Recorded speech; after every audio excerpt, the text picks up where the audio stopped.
Well, despite being so young, Inibehe Effiong has gradually but assuredly transitioned into one of Nigeria's leading human rights lawyers, a good governance advocate, public affairs commentator, and columnist. He joins us now to share his thoughts on events of past week's election or events surrounding the 2023 general election and this weekend's governorship and state assembly elections. Many thanks for joining us, Inibehe. Good morning. Good morning, Oji. Thank you for having me. Thanks to all of you. Perfect. Thank you. All right. Well, let's begin with your assessment of last week's elections. Yesterday, the Independent National Electoral Commission admitted that there were technical glitches, and they also promised to improve on its processes. They say that they will deploy all technologies at its disposal in line with the relevant provisions of the Electoral Act 2022 as amended in conducting the governorship election. Now, in your assessment, how much confidence does this election management body still inspire? Thank you for having me once again. I think it will be very dishonest for anyone to say that the Professor Yakubu Mahmoud led Inec is one that inspires confidence for the consensus Nigerians. It is obvious that the Inec leadership of today lacks credibility, is devoid of integrity, and is bereft of the managerial and logistical capacity to organize credible elections. I personally do not buy the very trivial and flimsy excuse that what apparently looks like, a sabotage of beavers in part was due to glitches. Nigerians are not dummies. If Mahmoud is saying that the non-transmission of results through the beavers, the electronic transmission, that the failure was due to glitches, it should have gone beyond that. They should explain to us what exactly led to the glitch. Here is the man who collected over 300 billion to organize this election. He had 4 years. INEC has a well-equipped ICT department with experts. They knew exactly what was to come. They knew the number of registered voters. They knew the number of PVC collection. They would have had their own projection on the number of persons that were going to vote. And they know exactly the number of polling units in the country. And they also know the number of officers who were going to log into the IREP, the INEC result viewing portal. What that presupposes is that any sane, responsible, and honest commission, that is even supposing that this was due to negligence or glitch or whatsoever they want to call it, would have prepared, would have put in place the required infrastructure to ensure that that was avoided. But I voted in this election. In my polling unit, 218 voters were credited. The beavers properly and effectively captured every single one of them. In fact, in my own case, when I went to vote, the lady tried to accredit me. The beavers did not capture it the first time because of my beard, because my appearance differs from what is in my previous years at the time I registered. She did it a second time, and it clearly showed that I was successful. I was accredited. So how come that the same device that is supposed to have dual purpose or purposes, accreditation and electronic transmission, work for accreditation, effectively almost throughout the country, over 80% success, but the same device suddenly developed faults, not in the National Assembly results, not in the Senate, not in the House of Reps, but specifically in the presidential election.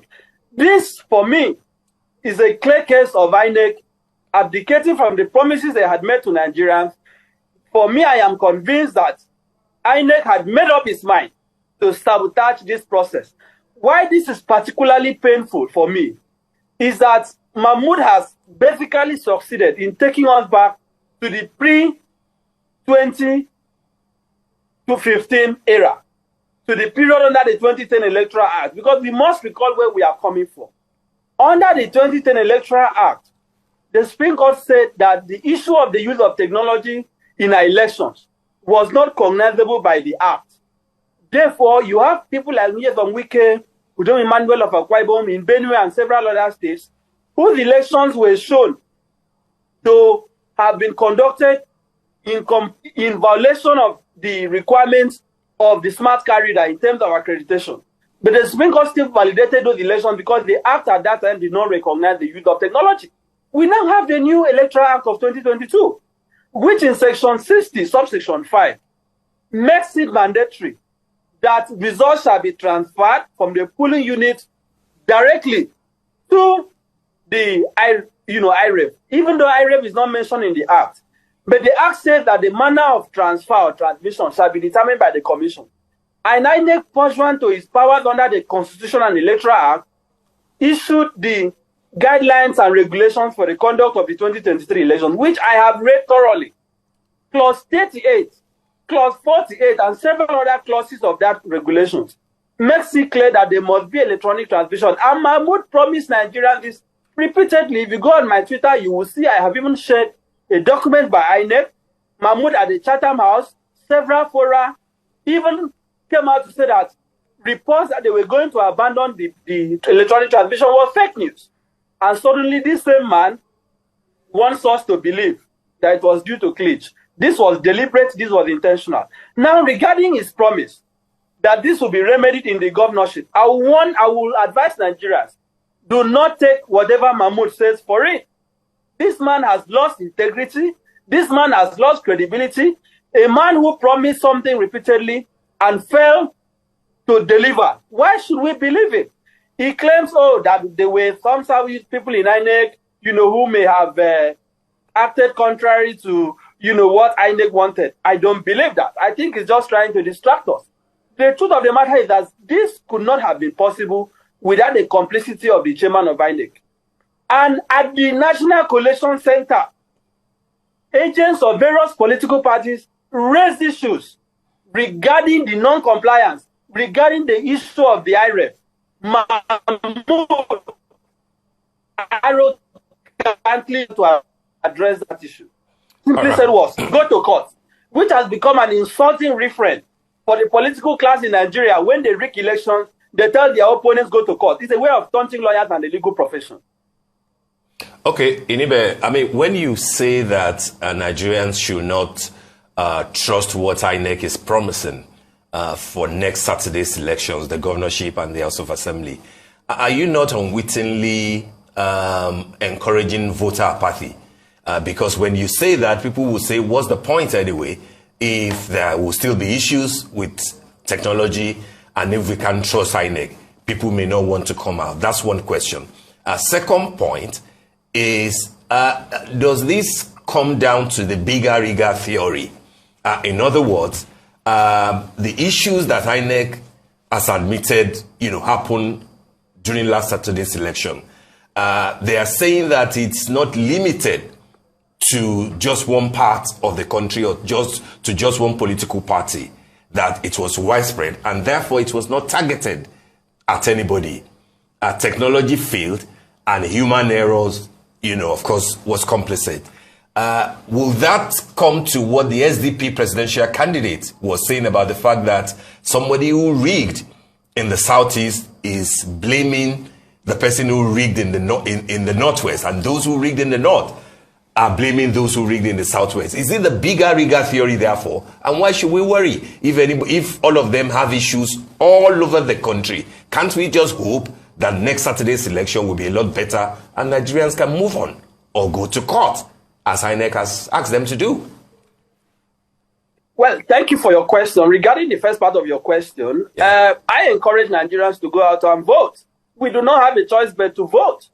If there is any lesson that we have learned in the 2023 general elections, it is the fact that the Nigerian people, when they galvanize, when they mobilize, when they organize, they can actually strip what has become the kleptomaniac, the very, fatalistic political elites that we have in our country. So people have to vote, irrespective of the reservations that we have about the integrity of the Mahmoud-led INEC. about the complicity and the failure of the security architecture, I hope we are also going to address that. Because this failure of the presidential and national assembly election was not only by Inec, the security agencies also failed. Now we have to vote. We Nigerians now know how important it is to insist on those results being uploaded at the polling unit.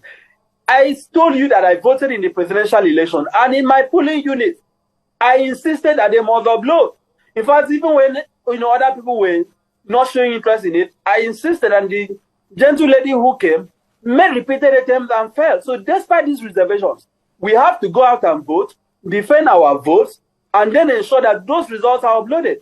Regarding the second part of your question, I have always maintained the position that INEC itself is institutionally compromised. Why do I say so? It is beyond Mahmoud. The resident electoral commissioners in the various states, how much do we know about them? Recall that this president appointed some people with partisan leaning into INEC, including Loretta Onoche, whose partisanship the whole world knows, who said worked for the APC, was actively involved in campaigning. So when you have people with partisan leaning in the commission, that becomes very problematic. And I know as a fact that INEC is an institution with competing interests, with conflicting loyalties beyond the national, even at the states.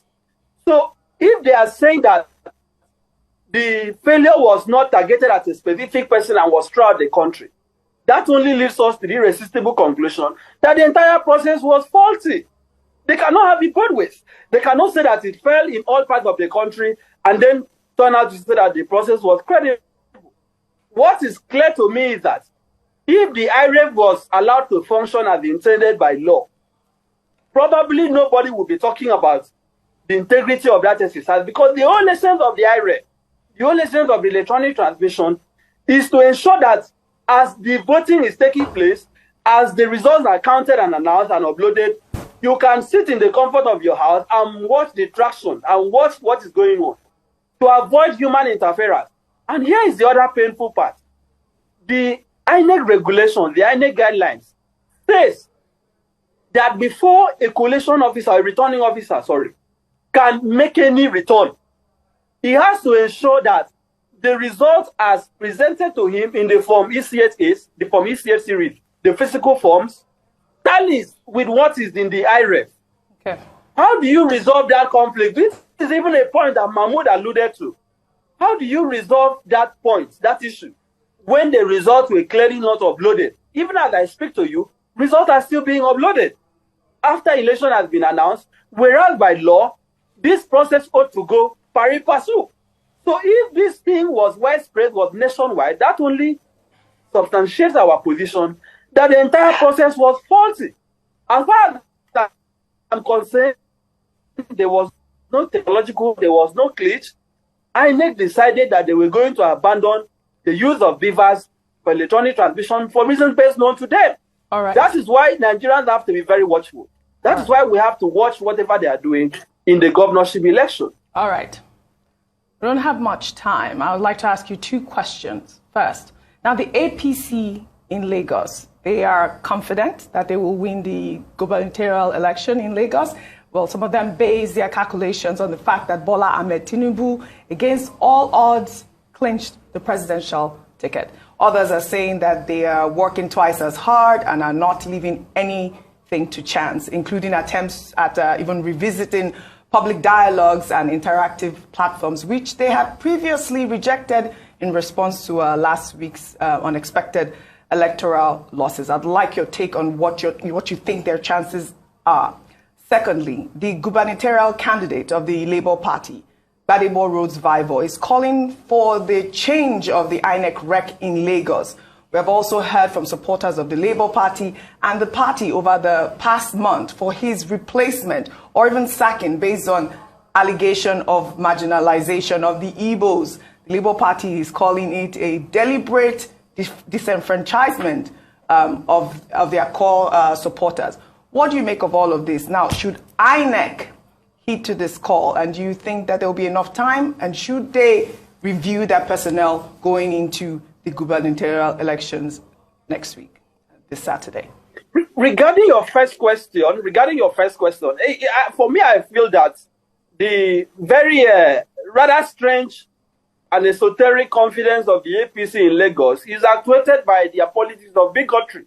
If you are seeing, Nigerians are seeing what is happening on Twitter, on WhatsApp, on Facebook, and all the entire social media space, there seems to be this ethnic bigotry where every 4 years in Lagos, we suddenly begin to hear that the Igbos are the problem. It seems to be a targeted attempt to use the Igbos as a scapegoat for ascendancy of political power in Lagos. And I find that very disgusting. I find that very appalling that every election cycle, the Igbos must become the scapegoat for a particular political party to ascend power. Suddenly, it is as if the candidate of the Labour Party is an Igbo man, even though he's a real indigenous of Lagos. That is the politics that gives the confidence. The other part of it is the thuggery. I have seen videos, I have seen several evidence where people are being intimidated, people are not allowed to vote. That should not be tolerated in any serious democracy, in any serious state that prides itself as the center of excellence. If the APC in Lagos is confident of its victory, they must speak to the issue that matters to the everyday Lagosian. How has Sanwo-Olo fared in the management of traffic in Lagos State?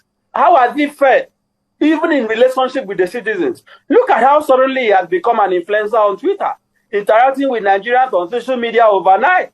In the last 4 years, was he really doing that? Where was he in the last 4 years? How he delivered in education? How has he delivered even on the question of accountability? Nobody knows being governed in terms of finances. Of course, these things are not necessarily peculiar to Lagos. But why Lagos is the focus more than other states, because it prides itself at the center of excellence. Lagos stands in a unique position in Nigeria. Sanwo-Olo cannot run away from the ghost of NSAS. That ghost is a ghost that has to haunt his electoral fortune. He mismanaged and was actively complicit in the shooting at the toll gate. There is nothing anybody can tell me. Okay, all right. That's Inibe F. Young. It's always a pleasure to have him on the show.